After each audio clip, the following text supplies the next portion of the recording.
Sorry about any confusion about. Sorry about any confusion about the time. We sent out a number of contradictory invitations, but yeah. happily we're all here at the right time. So I'm very pleased to welcome you all to this webinar and to welcome Olaf Brugman, who's going to talk about. Wait, let me shut this down a minute. Talk about 10 synergetic ideas for the VSM management cybernetics community. And Angela, would you like to introduce Olaf? I think it's better if Olaf introduce himself. Okay, so it's all yours, Olaf. You'd like to say a few words about who you are? And then... Sure. Thank you. Thank you all. And Angela, John, Elena, Metaforms, thank you for having me here. My name is Olaf. I'm Dutch. I'm calling from The Hague in the Netherlands today, and I'd like to share with you a couple of experiences and ideas on a big passion of mine, which is the viable system model and everything that comes with it and goes around it. And I have phrased that as a 10 synergetic ideas. So I will not judge. I will not go into depth about technical discussions, but really bring a couple of observations and personal experiences together, and hopefully it connects to what you're working on and what you see as interesting next steps for working on this topic. So let me then go into the flow of the. So I'd like to talk about today about a couple of things, primarily the viable system model, and I feel that everybody of Metaform is aware with it, so I will not go into the graphics and the details and start discussing the model. I kind of assume that you're familiar with it. Have a lot of focus on the practice of applying it and using it. And also that means let us look at the users, the ones that use the VSM to make diagnostics of certain situations, to design systems or organizations, and also let's not forget the ones who are learning about it or could benefit from learning about it. So I probably do not have the typical profile of a group like this, members of a group like this. Currently, I'm a banker. I work in the sustainability department of a global bank based in the Netherlands, which is Rabobank, where I'm responsible for sustainability policies. And that, of course, has something to do with things you design to have an effect in the outer world. And then you hope to see it has the effect that was desired, and sometimes it does and sometimes it doesn't. So there you see already a link with cybernetics and cybernetic organization. I started my career in academic circles, doing a PhD, first 11, 12 years, and then I switched to a couple of years to consulting, and for the last 20 odd years or so in banking. I'd like to share a couple of my personal experiences to share with you, and also to clarify a little bit all of the things I will share later on, explaining a bit my perspective. So originally, I come from a social science background, studied public administration, and that of course has to do with how can you have an influence on something big like a country or an economy or society, working with a couple of people in public agencies, and what do you do to maintain a sense of stability there, and to hopefully get the country to a better state and be meaningful to the people who live there. So I think that immediately shows where the interest in the viable system model comes from me. And at that time I was studying in the Netherlands, and I had a professor from Germany, and in a fairly Anglo-Saxon curriculum, he made us read Stafford Beer, several works of it, and the St. Gallen Hochschule, as it was called then. And that opened initially the door to a fairly magical world, I have to say, completely different than what I was used. But I started exploring it more. And as I went along, after my master's, I did a PhD in Nijmegen in the Netherlands. And that was a place which had a curriculum. I think it was a little bit modeled after the St. Gallen Hochschule curriculum, because it was completely system-based and systems change-based. And the leading paradigm was the Dutch socio-technical systems approach. So you know probably the socio-technical systems approach from by Emery and Trist, that originated in the UK. The Netherlands had scholars who did more or less the same thing and designed workflows and factories, and they could demonstrate quantitatively and qualitatively that if you did it in a systems and cybernetics inspired way, the quality of organization would be better. You would have less failures in your products. People would be happier in their job and also more effective. That was very similar to the VSM. Not quite the same, but I think both models come from the same root. As I developed my PhD, where I studied learning over the course of careers by engineers working in electronics research and development, I developed the thesis that if you approach learning from a structural perspective, like VSM does, and social technical systems designs does, the structure of the organization has to have some influence over what people learn or do not learn in their careers. And I saw really the impact that let's say a more or less viable organization structure had on learning patterns of these engineers, all highly qualified people, extremely intelligent. And in that time, the main thesis was, if you put smart people together in a room, don't tell them what to do, they will find out and they will all be productive. But I found a difference in a certain way to organize had an influence on the overall learning results, the speed and the quantity. That was the time that the electronics industry was making the change from analog to digital. So it was relevant to study these things at that time.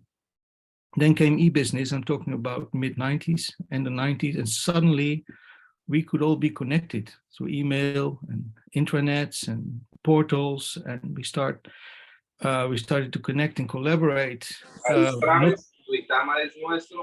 Not only with the people right next to us in the same room or the room next to us, but really throughout the organization. And then I found in that technical development, basically all of the links between the system 1, 2, 3, 4, 5 in the VSM model.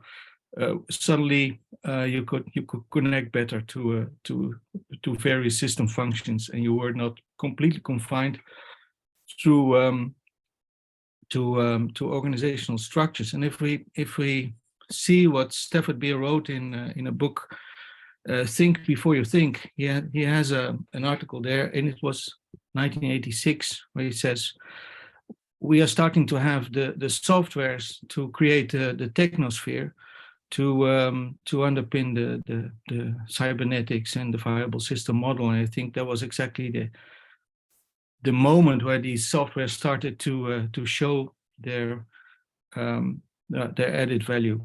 So as of 2003, I've been working in sustainable development, which has a clear focus on if an organization does something, a company or a government agency, what are the effects on the outside world in terms of social impacts, environmental impacts, governance, transparency, all of that. Stafford has written a lot about those themes throughout all of his books. For me, that was really a support and inspiration. But of course, in many publications that work with the VSM, the sustainability angle is not always present. It's mostly about how the systems 1 to 5 should be put together. These days, as we try to get climate into grips and biodiversity loss and want supply chains without deforestation in it, the need for data, the need for knowing what's going on and what our impacts are in a large amount of detail are absolutely needed. Everybody's trying to get the data to learn what the situation is, where we can work with, and that is a very young science. But I imagine that for sustainability, the sustainability informatics, the data needs, AI, data-driven approaches can make the VSM more relevant than ever. And to me today, it is still more relevant than ever. Looking back, I found out that I've been interacting with the VSM and systems for 37 years.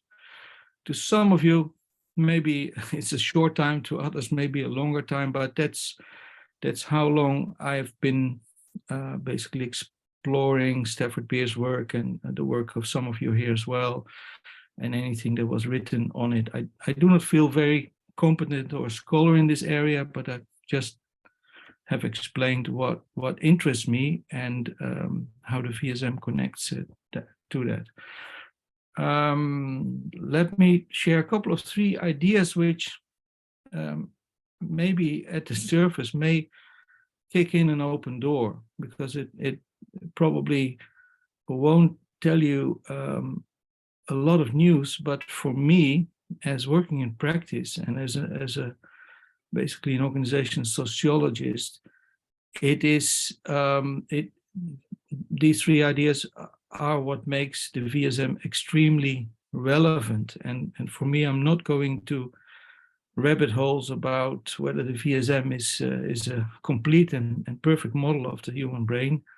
We can have debates on that, and it's also good to have those debates. But for me, the value of the VSM lies in something else. That VSM, first of all and foremost, is consistent with how organization is perceived in organization and management science. In the end, organizations and any organized way of living and dealing with each other, social systems, they are bound together by certain norms and values. And once you have a norm and a value, you can think about whether specific behavior is a deviation from that or within the scope of those norms and expectations. And if there's a deviation, someone will do something with it, get mad or try to correct or manage something. And that is absolutely a key thing of VSM, the cybernetic approach, based with an architecture of structure of social organization, and together with how it is embedded in an ecosystem and in its environment. And it's so in our face that we sometimes forget that this is really a foundation of the VSM. And in that sense, it will always help me to think about and to guide my thinking and practice in organizational problems. At the same time, another thing that is, I think, so in our face that sometimes we forget its equality, the VSM is applicable in a wider sense than any of those organizational science concepts of organization. And why is that? I think in a certain sense, the VSM represents what you call in graph technology a scheme, a kind of essential, an architecture expressed as essential elements. But if you study reality, you have to deal with more things than just in the basic scheme. And the VSM for me has a pleasant kind of fuzziness to it. On the one hand, it is very clear and very specific on things you would need to look at to understand how social organizations work or social systems work, kind of the bare minimum. In the other hand, there is enough in it through the homeostats and the amplifiers and the variety attenuators to always capture quite a bit of a real situation you're studying, but fitting it in with this basic architecture. So it allows you to grab a little bit more of the reality guided by the model, even if the model doesn't specify all of these different realities. It is for those of you who have experience with photography and rangefinder cameras. Yeah, you have a viewfinder, you have something in focus, but you also see always a little bit of the context of the scene around it, and you can shift your focus, and you can see a wider picture. And the third one, also in our face, but let's not forget it, it is one of the few organization concepts that always allows you, but in a sense also forces us to consider actions and the design and intentions and management and outcomes in context of each other, and in a wider context of a certain purpose and ecosystems. We can call those ecosystem holons, vertical ones and horizontal ones, but the VSM always lets you not forget that a system has to operate in an environment, in a wider context, and that creates a richness, sometimes also a bit of ambiguity in terms of what is the right interpretation of things, but the richness is, I think, a variety machine that we can, and helps us to grab extra things from our environment. And looking at the first 3 points, I hope you can agree with me that it is not so important whether the actual VSM graph or picture is an accurate representation of the brain or of a nervous system or anything else. And I know there's on that point some criticism, and of course the basics of the VSM were developed in a time that neuroscience was at a completely different stage. So today, if we wanted to talk about that correspondence, we probably need to look again at the current state of neuroscience. But for organizational problems, for me it's not necessary to create that exact correspondence or replica. Of course, for certain scientific academic purposes, it is extremely important that we can actually pinpoint what we're looking at. But at the same time, the fuzziness and the ambiguity is actually an asset and not a weak point of the model. So for me, the VSM enables the art of the possible. There's always something to be found, to be explored, to be seen, to be grabbed. And of course, the art of the impossible has a little wink to a platform of change where Stafford Beer makes a call for creating systems that are based on the art of the possible. And that is probably why I have not left VSM alone in my business practice, because essentially I'm a practitioner. I work in a financial institution. I have to develop sustainability policies that work, which means you have to write something about what someone or some group needs to do, can do, or cannot do, and you have to think about what kind of margin that creates for and what kind of probability that implies for certain outcomes. Another thing, it seems obvious probably to VSM, but that is where I think is also beginning the opportunity for a very, very exciting further development of VSM application. The VSM is scalable horizontally and vertically, and it's modular. and its diagnostic powers and solution design powers are the same. So you can focus on a relatively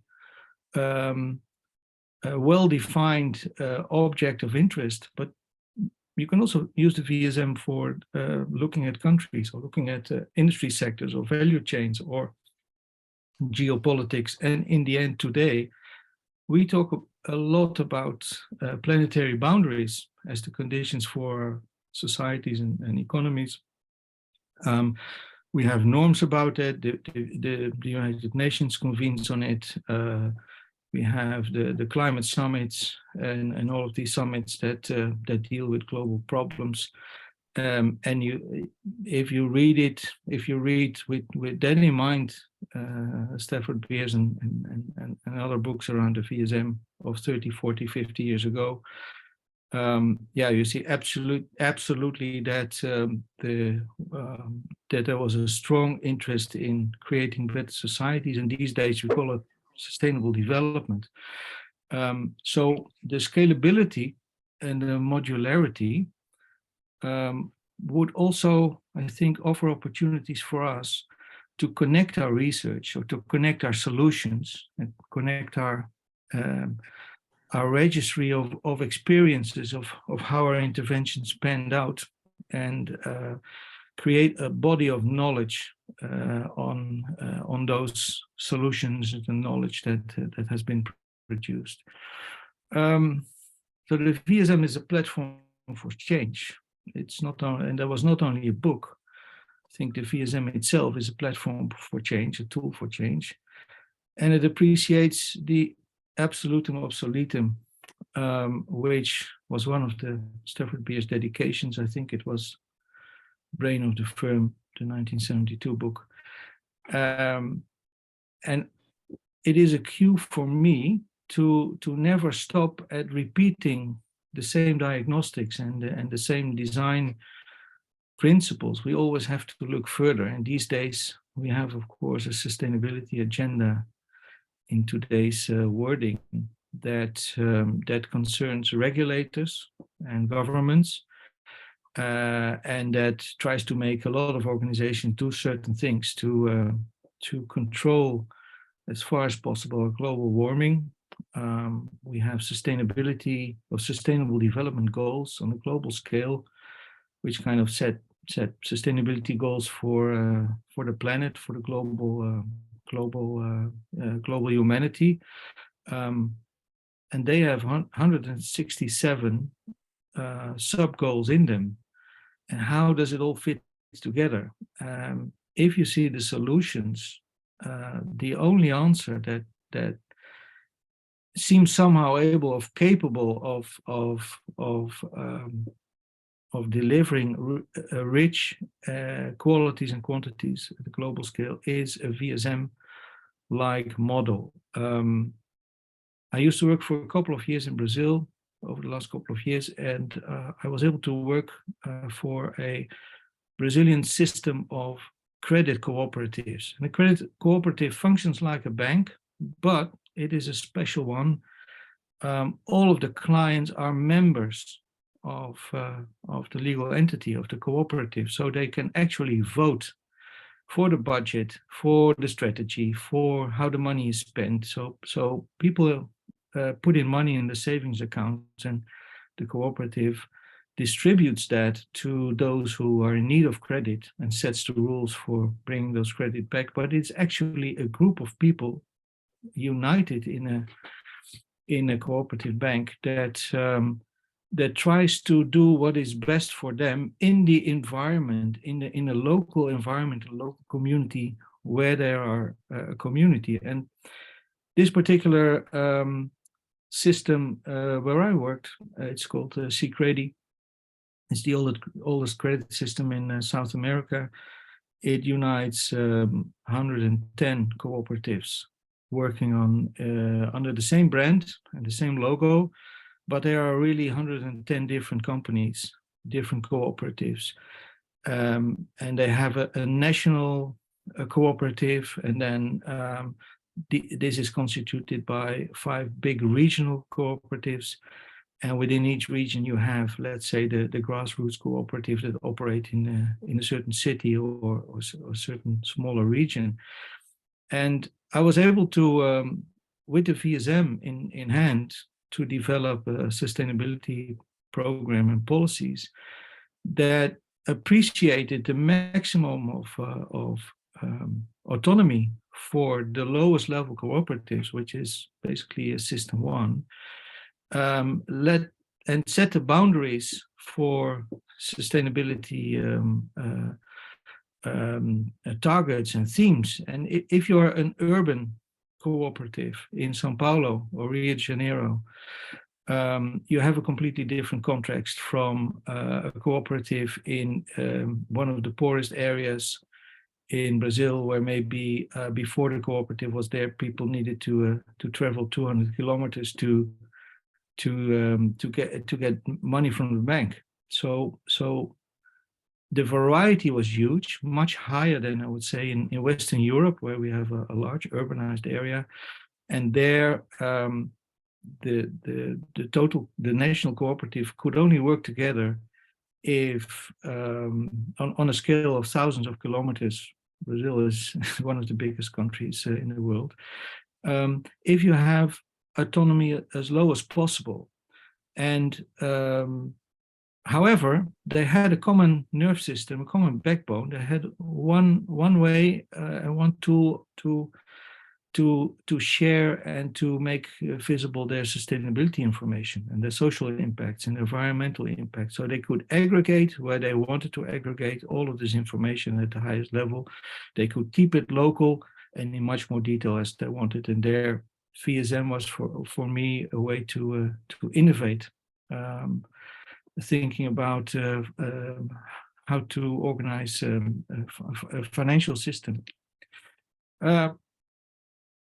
A 7-point, you all know the typical VSM graphic, and all of the schemes and the graphical forms that that appear in all the books and publications around the VSM. But again, maybe this is very much in our face, but the VSM is in itself a graph scheme. It creates relationship between objects, and object can be anything, can be people, can be an organizational entity, it can be a place, it can be certain actions or certain budgets or whatever. But in the end, you could graph anything, a real situation based on the VSM. And even if you would take the graph of the VSM, think of that graph as a collection of nodes, of elements in relation between it. If you could define those nodes and relationships in a more formal way, you have actually a software, you have a computer program. And these days you can beautifully model these relationships with computers and in a graphical way. Yep, echo is gone. I will give you 2 examples of how a graph can come to life and how you can use the VSM to model real-life systems from a data perspective. One is this, and it's of course a little pun to the global soccer cup, which is going on. But here you see an analysis where there are teams. So there are probably 2 groups of people on the field, each one trying to be a viable system, a little bit more viable than the other one. But together they also work together. But you see here that a computer program is actually linked certain elements, certain nodes, and establish relationship, and you see them evolve over time. And to those nodes and relationships, you can add a wealth of characteristics and data. And if you watch a soccer game, they will tell you how many times they they try to score a goal, or how many times how many yellow cards they got. So all of these data can be flexibly structured in a graph scheme, and I think we could do that with the VSM as well. Stafford Beer has mentioned in several places in his book that he applies the VSM to a planet.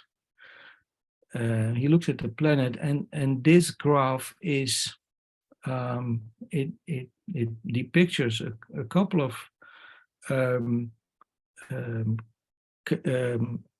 entities, a couple of nodes that belong to organizations. But you see, for example, the blue ones. These point to characteristics of our global life support systems, which is the planet Earth in the biosphere. You see life, and you see the air quality. That's where the greenhouse emissions sit. You see land. Is it forested land? Is it deforested and releasing its emissions, or how are water resources? And now this may look as if it was done with a drawing program, but it is not. This is made with an application that is called Arrows. You can find it in arrows.app. It is made by by Neo4j, a graph technology company. And the great thing is that if you draw these pictures and you can very quickly put the circles in and link them with arrows, which are the relationships, the technology will create on the fly a graph database. So you have, think of it as a big table where all of the nodes and all of the relationships are stored, and are if there are particular data or qualities or quantities of those nodes available, and they will be in the database, and then you can start to explore the links and of how the nodes are related. Potentially, you can do this with the VSM as well. We know the nodes, we know the relationships of let's say the bare minimum in the VSM system, and using this graph technology, we could also enrich them with the particularities of a specific situation we're looking at. Now, what does this mean for us as VSM community? A couple of things. One of the first things I have here put a question. It is a question because I didn't want to phrase it as a judgment or as something we need to do, but I think because it's a question because it's an invitation. So you've heard my passion. I've shared it about the VSM. I see tons of ways to make it relevant and apply it. It is gaining for me in relevance, and at the same time learning it and getting access to the richness of thought and of solutions and of diagnosis and of how it was applied to cities or organizations, or to even to natural reserves or river basins, whatever it is extremely difficult for people, at least in practice, to get access to it and to know where can we learn it. Is there a VSM Academy? I know, for example, that the system engineers have a great resource, a body of knowledge. Is Gary Smith here? I hope he is. He's one of the keepers of that body of knowledge, and there you could find access in a very structured way to all of the components, all of the nodes in VSM or in system engineering solutions. Could we have something for the VSM?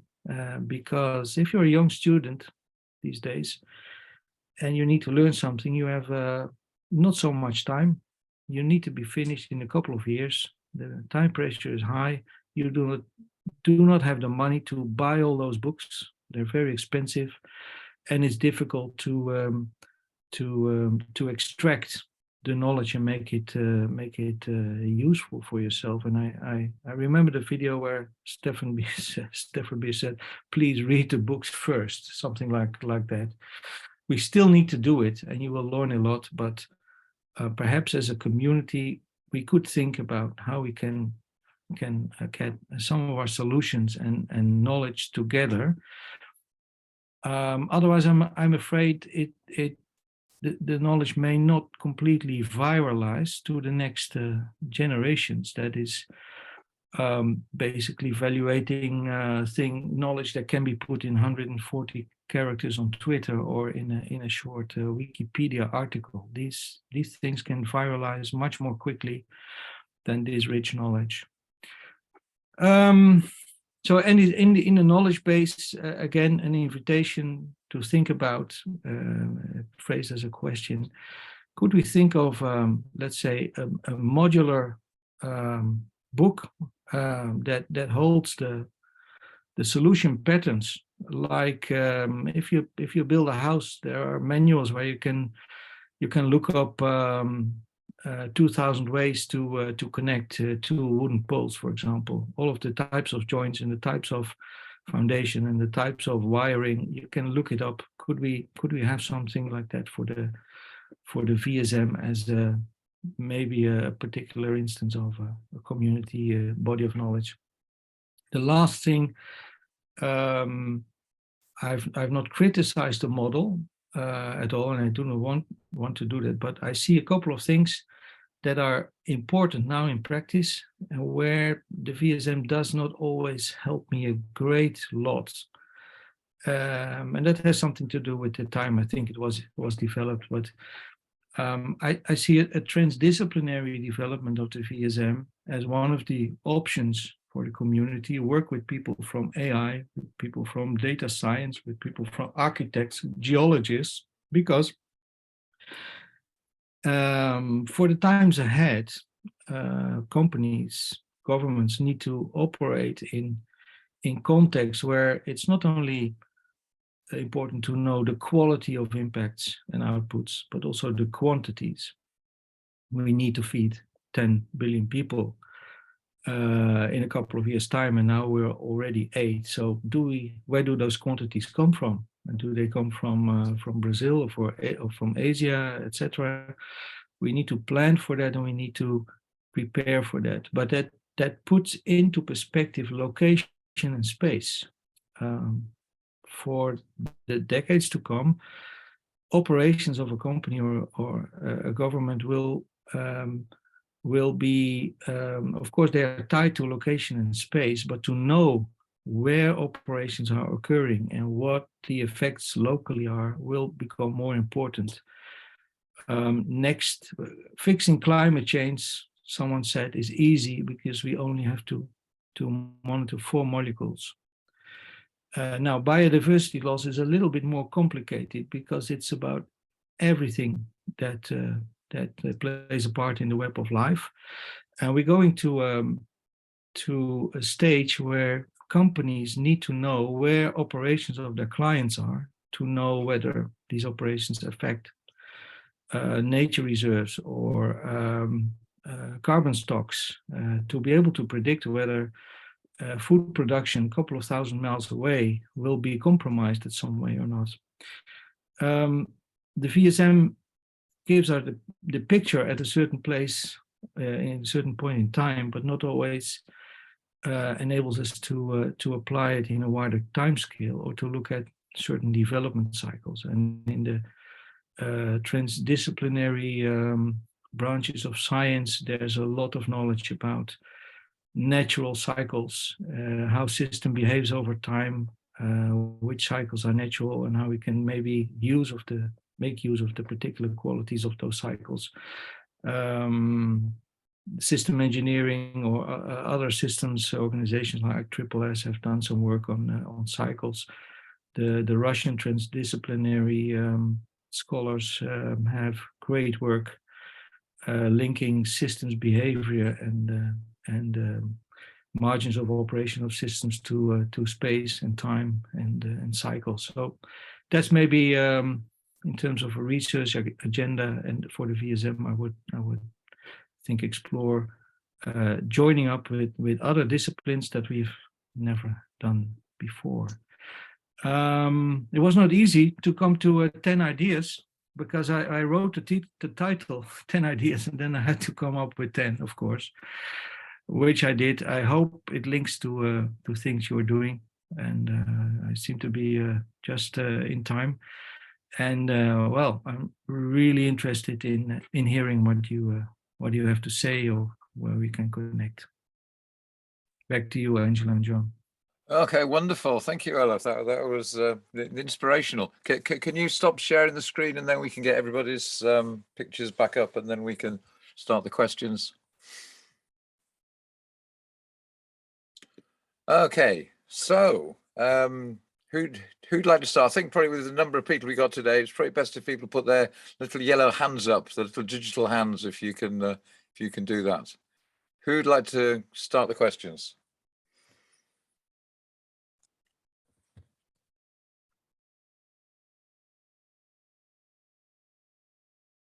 Questions or statements, so I can handle it. No problems. Okay, we got Marcus. You got your hand up, and then Javier. Yes, Olaf.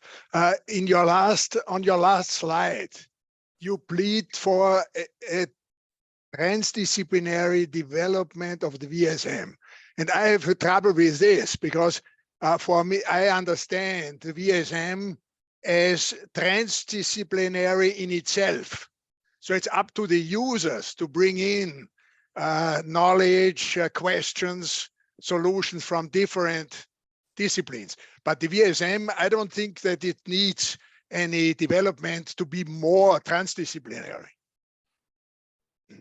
Sure, I appreciate that, Marcus. And your question also makes me aware that maybe I should have explained a little bit clearer what I meant to say. What I really was advocating was bringing people from different disciplines together to fix problems together with the VSM in hand. So it's not that the VSM needs to go transdisciplinary. I would agree that it is already there, but I find it very, very difficult in practice to work and discuss and explore from a VSM perspective with other people who are very smart and very knowledgeable, but do not know the VSM or anything that looks like it. And then we have a limited discussion in that respect. So, but thank you for correcting me, Marcus.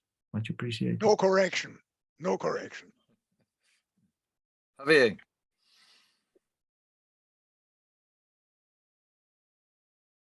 Hello, Olaf.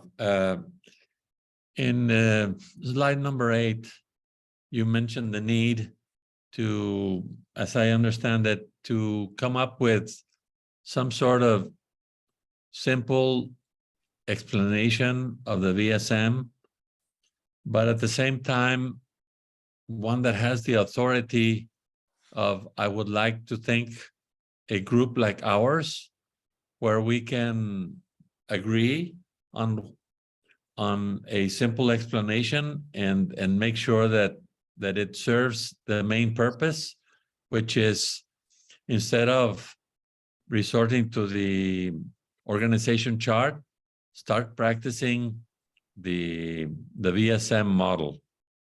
I know that many of us have made different explanations, and in some way they try to be complete and exhaustive, but people don't need all that. They need something more simple.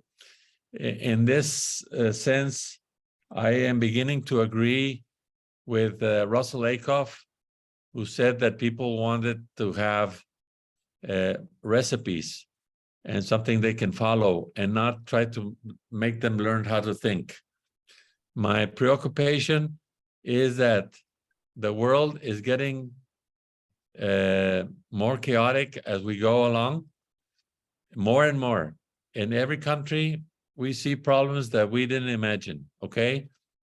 in the United States, and it can be elections, it can be the drug problem. In Mexico, it's the narco trafficking and the cartels.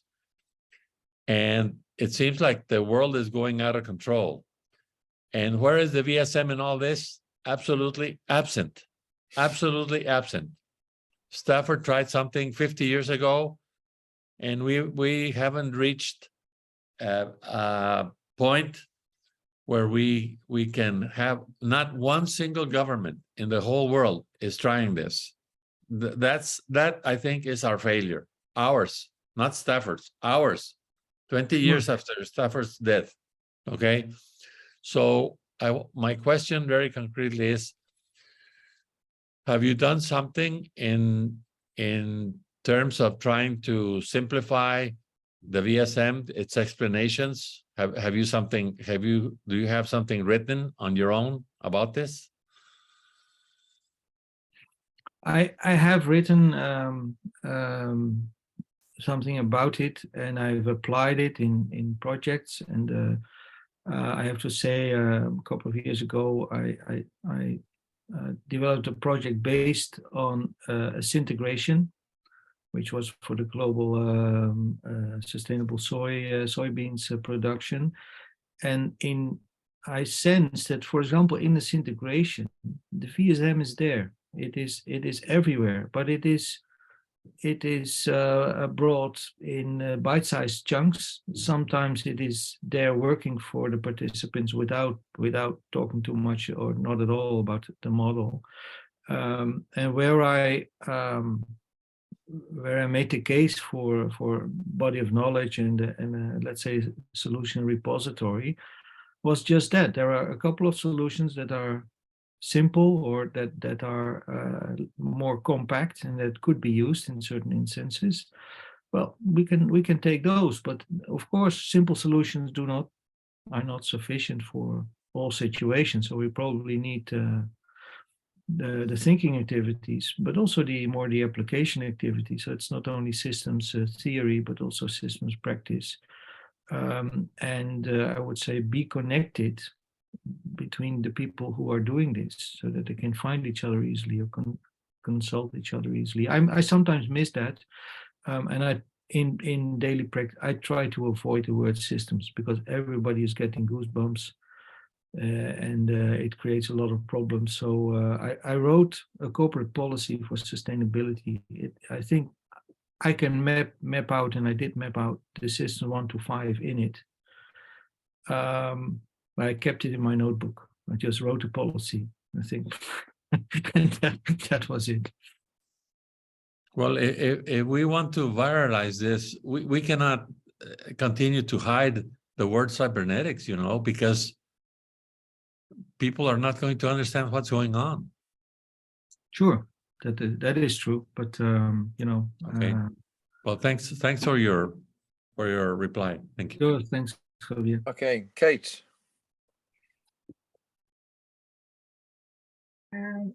Yeah, I was going to pick up on the content aspect, saying that we didn't have so much spin, but so I will try to touch on. Thank you very much for the presentation. I found it very interesting, and also the comments so far. I have worked a long time in transdisciplinary methodology. I'm a sort of an accidental organic complexity theorist, if I could put it that way. I started out in biochemistry and I ended up in political economy, and I apply it in complex systems analysis or complexity in both of those contexts. And I was very interested in your mention of the question of banking and your focus on it. So I have one intervention, which I guess is a bit of a proposition or a proposal that's a bit linked to what Javier was talking about, and I very much agree with everything that Javier has said. I think this is a very serious issue, and it's just getting faster. We have crossed the tipping point. We are in cascade mode at the moment, and everything that's going wrong is only going to start going wrong more and faster. And so I think these questions about configuration, and I noticed that Vanilla is here, and so I will make a shout out and mention just that the way in which things are presented, the way in which things look, the design aspect isn't just about function, it's also about perception, experience in that relationship. And I think that's a really important issue. And what I wanted to suggest, which I think might be useful for somebody, and it's been useful for me, and I'm trying to work with it, the question of boundary objects. And this is something that comes out of transdisciplinary research and interdisciplinary research and social studies of science, that when you put together a group of people who have different perspectives, like the transdisciplinary groups that you're mentioning, Olaf, that I think are absolutely necessary in terms of operational engagement with the complexity of the problems that humanity is facing right now, that humanity helped create. Boundary objects, they create the capacity for a group of people to come together and have a conversation that is actually a number of different conversations. And for me, the first time I encountered syntegration, I thought, wow, yeah, it's very much a similar thing going on, where there is an issue and there are different groupings of people who are engaging with that issue in different ways. And there is no obligation for everybody to understand everybody else. And I think this is a fundamental question that needs to be sort of processed and addressed, that these simplifications are never going to get to the level of being coherent for everybody. It's much more about people bringing their bits of coherence with them. And this brings me back to the question of banking. And I don't know if you're aware of what's going on in Chile right now, but the new government is actually very interested in questions of green finance. And there will be a workshop in, wait a minute, I think you're in that workshop. Yeah, I think you're going to be talking at that. Maybe it is you that's going to talk at that. Anyway, if not, then I'll talk to you about it later. But there's going to be a discussion about this in January. And I think that the links that you're making between VSM and that are precisely the kinds of things that need to be made. And there, I guess I'll try to pull together my rather chaotic intervention. I'm sorry. Coming back to the point of projects, concrete things that need to be done are, I believe, really the only way that these kinds of simplifications can be made. So when we talk about the simplification, what I wrote down in my notes, it sounds catchy, I don't know if it works. Simplification through application. That things make sense when we're doing them. And it just occurred to me in the course of this presentation of yours that this might be one of the reasons why VSM has so much more success in companies than it does in social organizations, because companies are purposively very simple. Companies have things to do. They are making pins, they're making hats, they're making boxes, they're making jars, they're moving stuff from A to B. And so I think that's a very important part of this simplification process. And I think it's a process that needs to be worked on. So thank you very much for your comments. Thank you, Catherine. And, makes a lot of sense. So if I make a case for connecting, etc., I'm fully aware that we may have our different perceptions, and that is also good. So we should not crunch that. On the other hand, there are people that need and want to work together on a couple of things, and yeah, they can connect and also learn about different perspectives. And so that's I wasn't pleading for having one best way or one definition, because that would be a very invasive and aggressive way of killing variety, I would say. Okay, Stephen, you're next. And you're muted.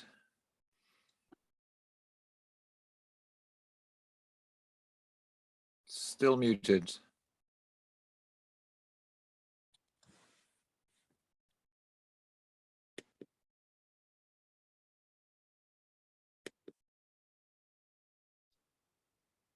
No, still muted. Can't hear. Can you hear me now? Yeah, we got you. Okay, I've been having problems with my laptop all day with regard to microphones and what have you. Olaf, thank you very much for your presentation. I really enjoyed it, and I apologize for missing the first couple of minutes of it. But when we start thinking about the VSM, it's a model. And as a model, then, you know, I've had chats with Michael Jackson, who goes on about me being, you know, an interpretive imperialist, because I talk about it in an interpretive sense, from an interpretive ontology perspective, whereas he's looking at it as a scientific model. And yeah, right, it's a scientific model, whatever you want, but is the issue not about the way we use the model? If we think about the use of the model, Catherine talked about boundary objects, but we start looking at it, the model in use is a boundary object, epistemological device, an epistemic object, a generative mechanism, whatever it is a facilitation device. As such, it then puts the onus upon method. It puts onus on approach. And when we start thinking about the approaches, then we can start thinking about Raoul's Viplan method, Angela's approach to dealing with this, Michael Jackson's method with regard to how we use it. But if we start thinking about it, then method in itself tells us about how to use the VSM in the same way that I learned how to use a guitar. There is method behind using a guitar. But it's not the issue about the methodology in terms of where we position the VSM in terms of our engagement with whatever interactions there are, and how we think about the contextual situations and how we engage people and enroll them in the discussions using the VSM as whatever, a boundary object, and then using the power of the VSM in terms of its ability to capture the complexity of organization. And I use the word organization in the verbal sense rather than noun sense, because with the noun sense, then what we're tending to think about is bounded entities rather than the verb, which allows us to bring together whatever and to organize what. So it allows us to bring together lots of different entities that are organizations in their own right. So we start looking at this, then we start looking at the methodology. And with the methodology, it becomes really important, because then we start to move into the challenging situation where we've got actual irreconcilable situations where people don't actually agree with each other, and how we ended up handling that. So with the model becomes a focus of attention and with its power, but the methodology becomes the mechanism of the vehicle by which we can actually exploit, if that's the right word, the full power of the VSM. Or did I make sense? Makes complete sense. Thank you, Stephen. I'm not sure whether you want me to comment on specific anything specific. Well, in terms of your experience, okay, in terms of your experience, you talked about the VSM, but if we start moving it beyond that in terms of the way we approach it, what are your thoughts on how we approach the use of the VSM? You know, if I where I mentioned VSM, I refer to really the let's say the wider body of knowledge, so not only the books or the articles where it was explained, but also anything that was done to mold it into specific methodology. So what Marcus has written about it, and Raoul, and many of us here, Javier as well. So I was talking about, let's say, the core of the model and all the ramifications and how it was made to put to work. So I had a broad sense of that concept, and the methodologies are Mark Pearson here. I see you here as well, Mark. You have done quite some work on making it applicable in specific methodologies for neighborhoods on smaller scales. You know, that all of that has an incredible richness, but it was all inspired by, let's say, the original one. Not sure whether I'm creating another terminological problem now by referring to the original one, but I hope it was clear. I have a wide appreciation of the VSM. Yeah, thank you, Olaf. Thank you. Okay, John Lee. You're muted, John. Thank you, Olaf, for an excellent talk. One of the great things about this series is we get to refocus on what VSM means and actually talk about it. It's really wonderful to get together with somebody who knows the terminology, because then you can jump into it. And that's the greatest power of the tool, is as soon as you start to apply it, you see the power and you start to get into it.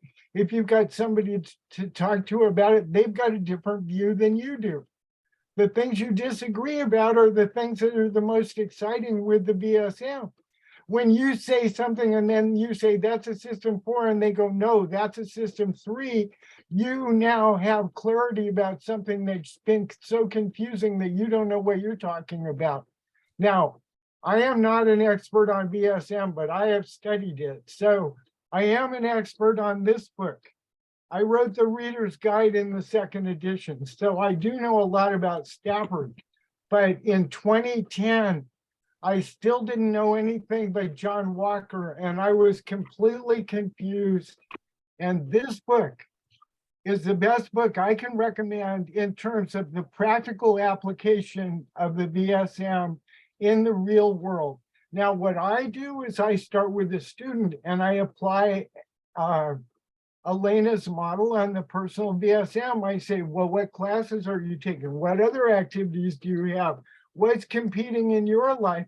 And I make those the system 1s, and I have 4 or 5 of them. And then I talk to them about what system 3 and 5 are and what system 2 is. And then I can talk about system 4. So in 2010, I ran for city council on getting VSM in the campaign and into the government. My goal was to get VSM in the newspaper 100 times. I got it in 50 times. I came in 4th out of 5 for 2 seats. So, but I wrote a paper for the ISSS for 2010, which was in Waterloo and was held by Elena, but I missed my plane, so I didn't get to give it. But I learned how to explain VSM, and the best thing in there is a family where there are triplets, and one of them is quadriplegic. And so to do the VSM 1, 2, 3, 4, 5 for the 3 girls was really incredible, and then to compare their brother. But I also did it for the newspaper, for the university, for the city government, and it's about 20 pages long. 6 years later, during the city council race, I'm now at the end of what I have to say. For the city council race, once a month, I produce a newsletter called The Test of Time. I propose to go to community government. I agree with a lot of things that Mark Pearson advocates. I think we need to decentralize a lot. So what I basically proposed in the February edition was how counties could become communities in the state of California legally. And chapter 3 introduces the ideas of VSM and decentralization. Chapter 4 is John Walker and Elena Leonard on the personal VSM. Chapter 5, which was April, was out of this, and it's like 4 pages long, and it explains all the terminology. And then chapter 5 is Stafford Beer, and it ends with disseminating regulation in real time. And by going through, starting with John Walker and Elena Leonard, and then William Christopher, you can understand Stafford when you get there. You've got to work your way up to his vocabulary, but you can use John Walker and explain VSM to anybody. We have the basic standard. We know how to do it. We know how to explain it. I agree with everything Javier said. Thank you. Thanks, John. And I've had your reader's guide here with me today, so I have it in my hands now. You mentioned conversation, and it made me think of one of the findings of my PhD research when I was studying the learning of research and development engineers. And at that time, the research pointed to 2 distinctive characteristics of the best and most effective engineers, they were first the people who most talked to others. So they had a conversation, and they were also the people who most disagreed with others. So that I think that makes a case for keep the conversation going and flowing, and it will, then you get new ideas. I'm completely with you there. Let me just add one thing. My work is on decentralization of the healthcare system in the United States with the League of Women Voters. I'm doing a lot of that nationally. Basically, one of the people in Oregon is Warren George. He's a major leader. He's an industrialist. He's got a titanium company that's world famous. And what he found was when one of his employees disagrees with him, he ought to listen to what he has to say, because he's going to learn something, because he's seeing something wrong. If one of his employees sees something that he doesn't see, there's a bigger world out there than he knows about, and he thinks he knows it all. Thank you. Cool, thanks. Okay, anybody else? Okay, well, I have a question, Olaf.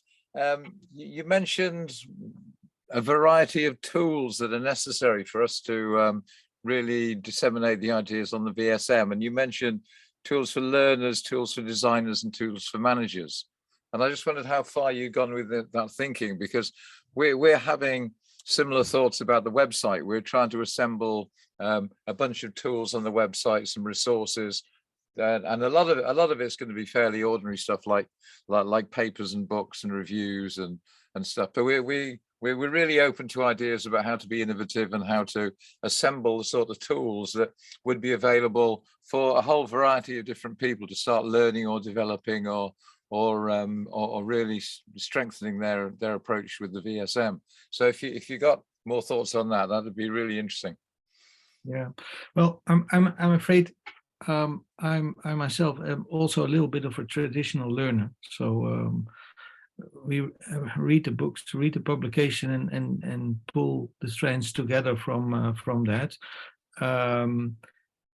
I have a similar challenge in my daily work, which is sustainability. It is something that can be it is amazingly diversified and well complex, complicated.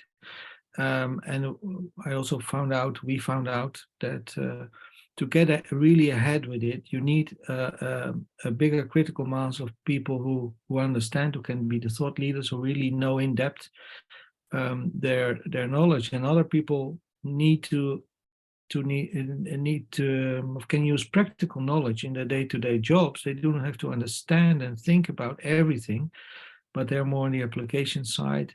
And I somehow feel that we cannot do without, as a general basis, an organized learning facility. It means teaching, classrooms, or self-paced, things like that, where you already condense, let's say, basics and give a couple of guideposts and signposts for people to dig deeper.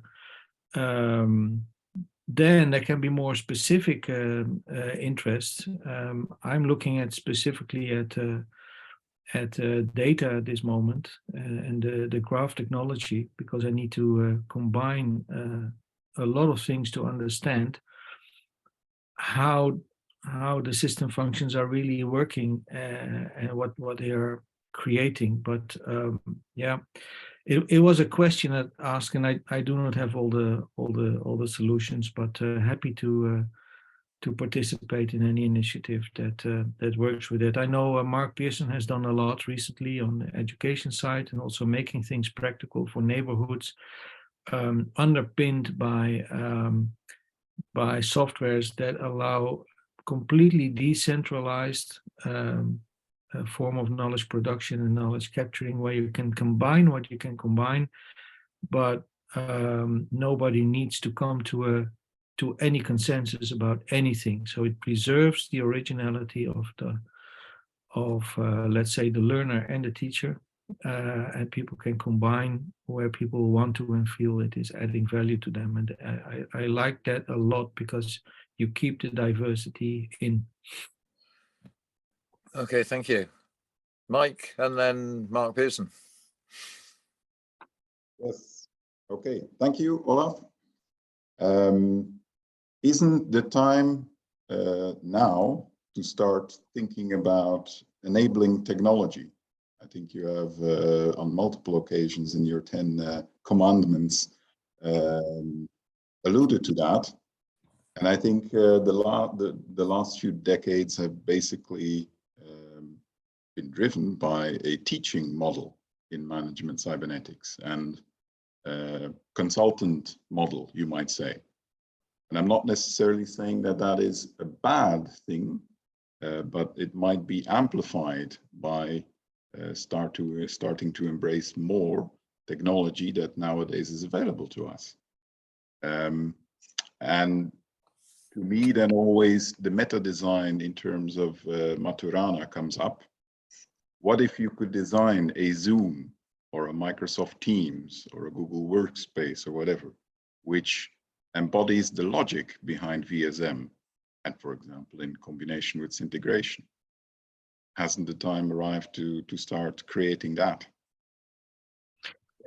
That's an excellent suggestion, Mike, and I think that the technology for it already exists.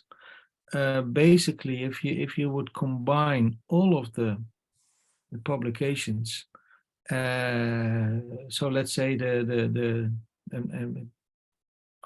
put together a collection of PDF documents, data scientists could work on that with natural language processing and extract topic maps almost automatically. You would still need to validate them, but it is possible from let's say unstructured text to extract the key concepts and the qualifiers and the relations in just in the way that I've just shown with the graph technology.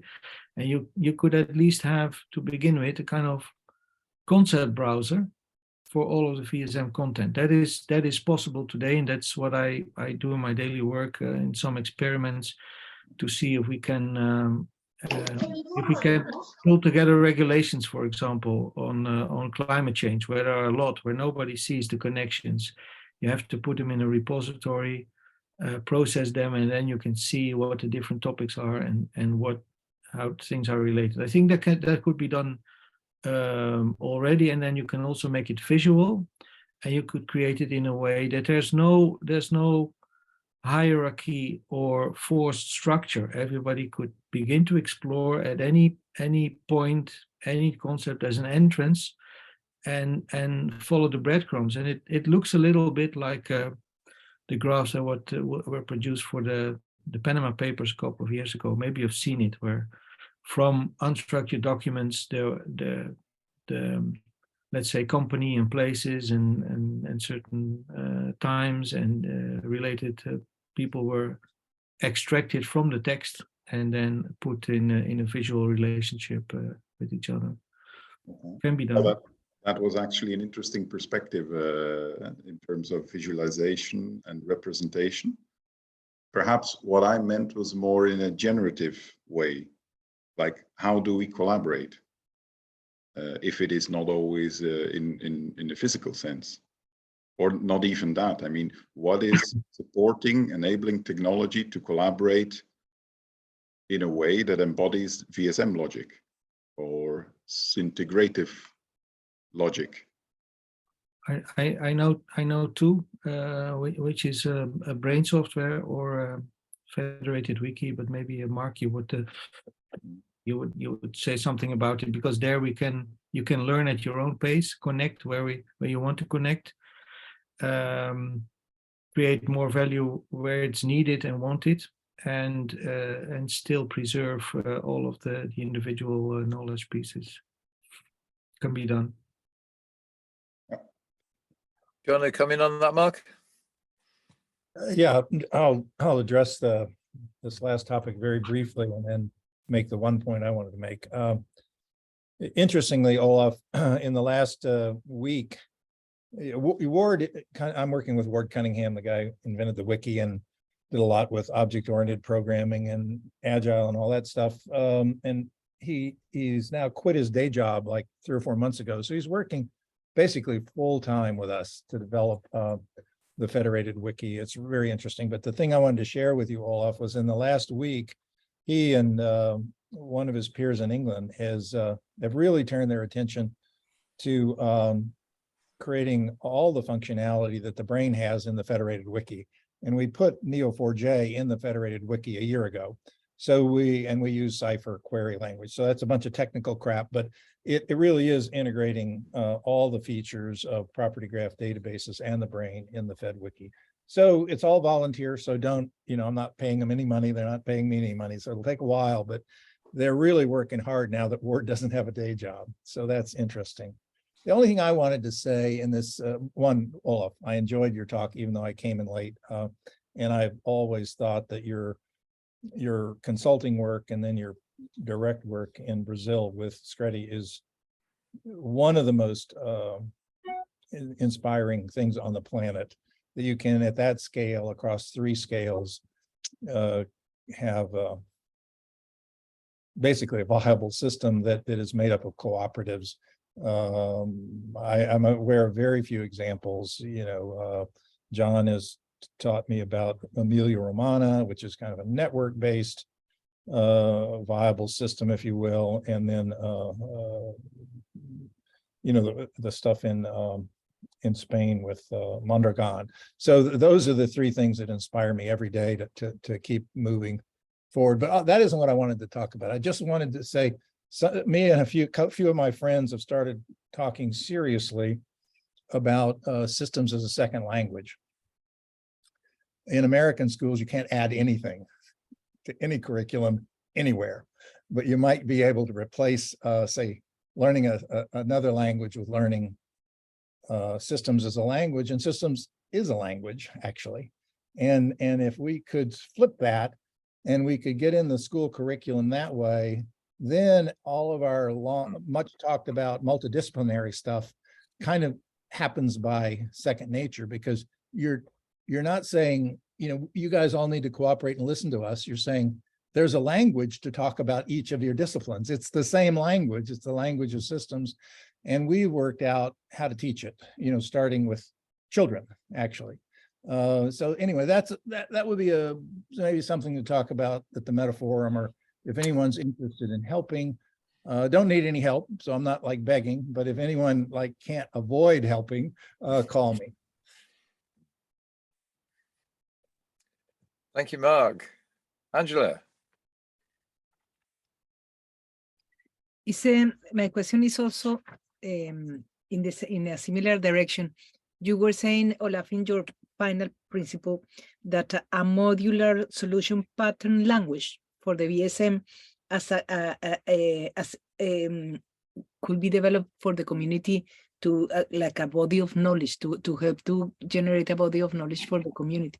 Can you expand a little bit? How do you see that? Or how can we do that?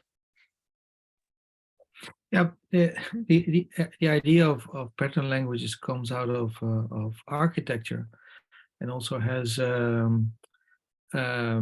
gone into to software development. And the idea is basically, if you want to learn and advance in a complex topic, the way architects and software developers do it is by developing, let's say, micro solutions. You take a problem and you start to develop a bit of code that solves your need, and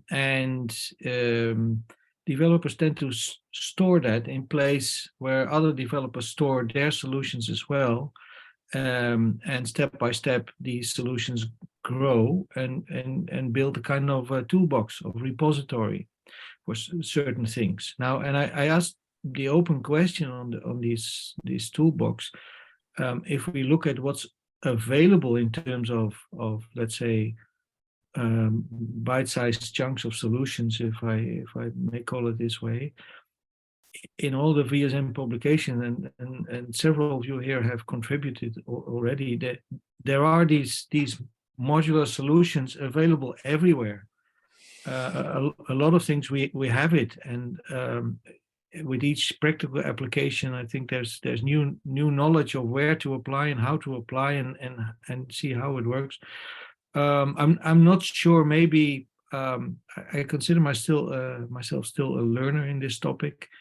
So if there's anything that I have overlooked where these solutions come together, then I apologize. But I was really, yeah, you know, the body of knowledge of systems engineering has brought together lots of chunks of knowledge in a structured portal, and where you can start and dig deeper.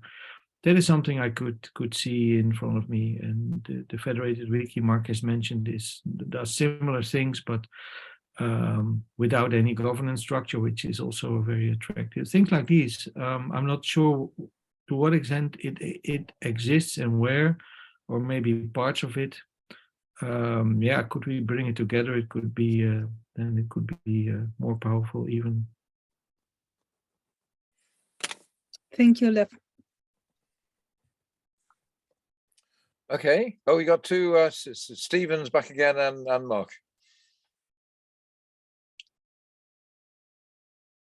Oh, and we can't hear you again, Stephen. You are muted. Which is rather right. Oh, you couldn't hear me there. Yeah, I was saying I hate technology, which is ironic in the view of what I do with technology, and I teach a management of technology course, which incidentally I'm actually teaching the VSM on our management of technology course. But it raises an important issue, and this is something that's just been raised, is the issue of language. Because when we start to think about the VSM in terms of how it's actually been presented, you know, depending on which book you want to read, there's a lot of technical stuff. But if you start to talk to an everyday manager and using the language, they just look at you as if you're crazy, which raises the question of what kind of language we should be using. And I'm starting to wonder whether there should be another book on the VSM that is written in an everyday language, which, if written in such a manner, is going to be very understandable by, well, even teenagers. So when we start looking at this language, how we reduce down the complexity, you know, I heard the word homeostasis, amplifiers and attenuators. God, you know, how many people really understand those kind of concepts? So what does these words mean? If we unpack the word homeostasis, then we start thinking about balance. If we start using the language of how we define the words, then maybe we can get a better appreciation from those that should be listening to us, that, you know, the VSM actually is a powerful tool that we can use for handling really complex systems or complex situations. Is that, or am I losing the plot altogether here? I agree with you completely, Stephen. And I try to avoid difficult language, but one or two difficult words escaped my mouth. Sorry for that. I have to say it is probably not a problem which is typical for the VSM, because in my work in sustainability, we have the same. We use words, the same words for different things, the different words for the same things across cultures, across countries, you know, and it leads sometimes for a while to a little bit of a standstill in communications until people have sorted out how they decide to speak about a certain topic with each other. I work in international organizations. Something that seems objective, like climate change and greenhouse gas emissions.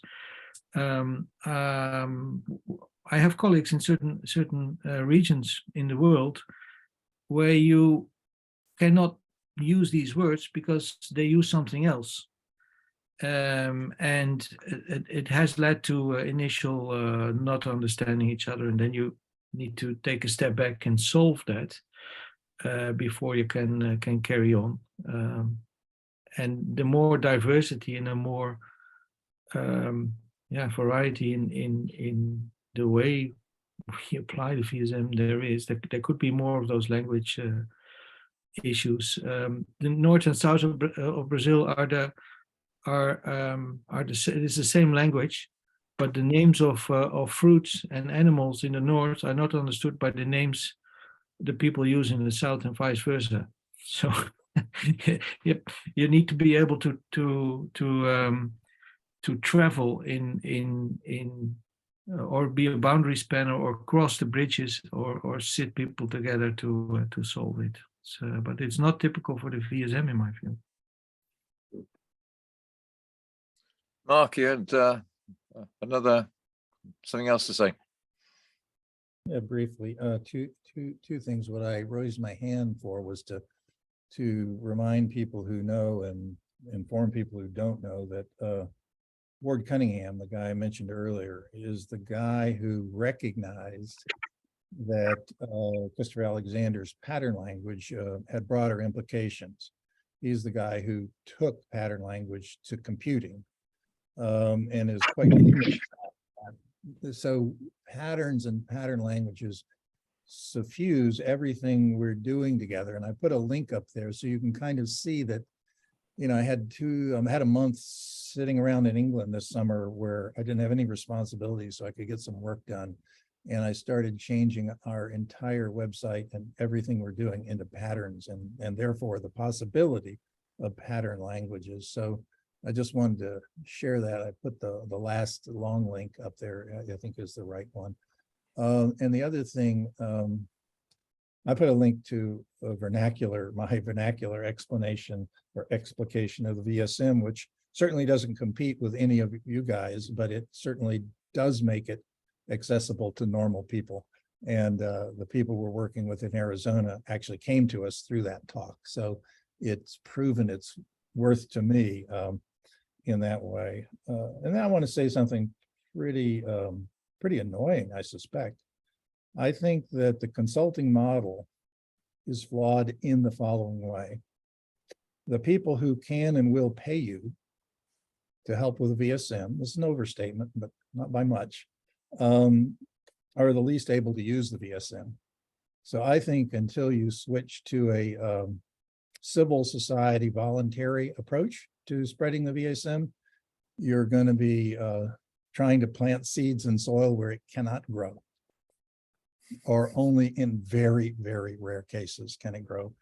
And hopefully someday Peter Robinson will come and talk to us about the mechanism, the cybernetic mechanism for that inability for aging institutions to change. Olaf, did you want to comment on that?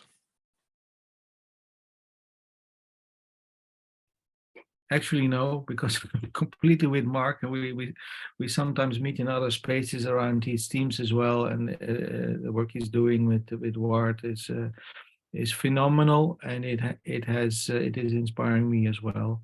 So and I want to explore it further as to see if we can get things to work. Yeah.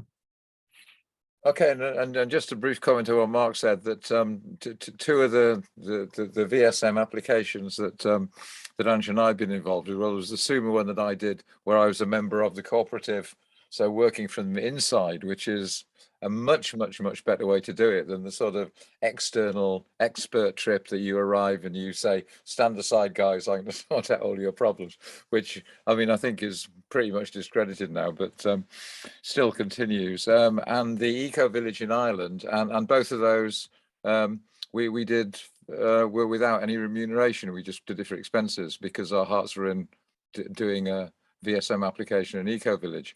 However, we've done some work in some schools in Romania, which was paid, and that's been extremely rewarding. And the people there took to it like a duck to water, and it was quite a revelation for us. So there are some ways sometimes it can work, but I do understand Mark's approach to that. Okay, well it's 32 minutes past 6 in England.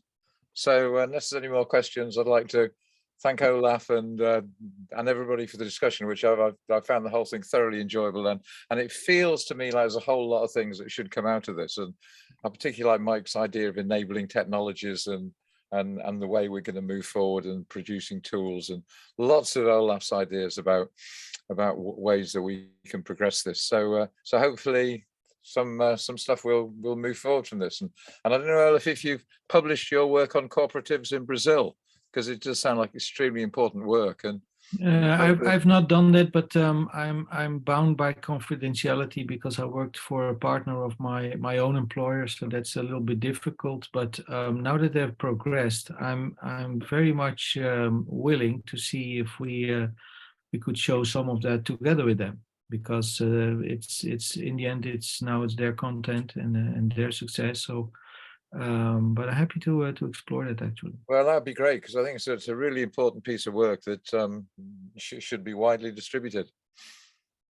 Okay, well, I think that's it for everybody. Anybody else got any final comments? And if not, I'll say thanks to everybody again. And what's next, Angela? What's the next webinar?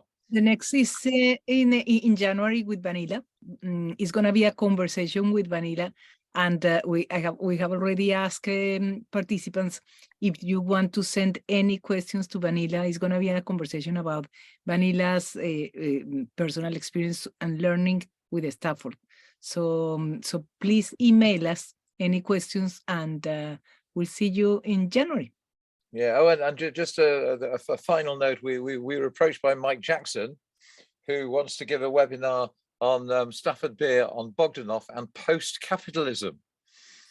So sounds quite wonderful to me. So there's a paper which he's written, which I think is great. So yes, all sorts of interesting things happening. So thanks ever so much, and see you all in January. Can we get the paper? Well, I can send the link to the paper. It's in this Systems Research and Behavioral Sciences. It's been published recently.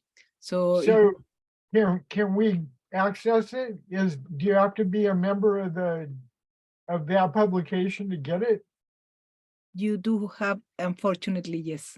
Then it doesn't do me any good. No, I would like to read the paper. Having it published but me not be able to read it is not helpful. No, I would The also author can usually give you the paper. John, the author has rights to circulate privately any paper of their own, in spite of whatever the publication barriers might be. So perhaps we could solicit it. Okay, well, I'll ask Mike if he's happy for us to send it around the Metaforum members, because I hope he would be. Yeah, because that's an author's rights to circulate for scientific purposes. yeah, it's very likely that he would like us to read the paper before his meeting. it would make a big difference. Can I get we'll can I do get that. Olaf's email? Olaf, can I get your email? Okay, I'm gonna stop the recording.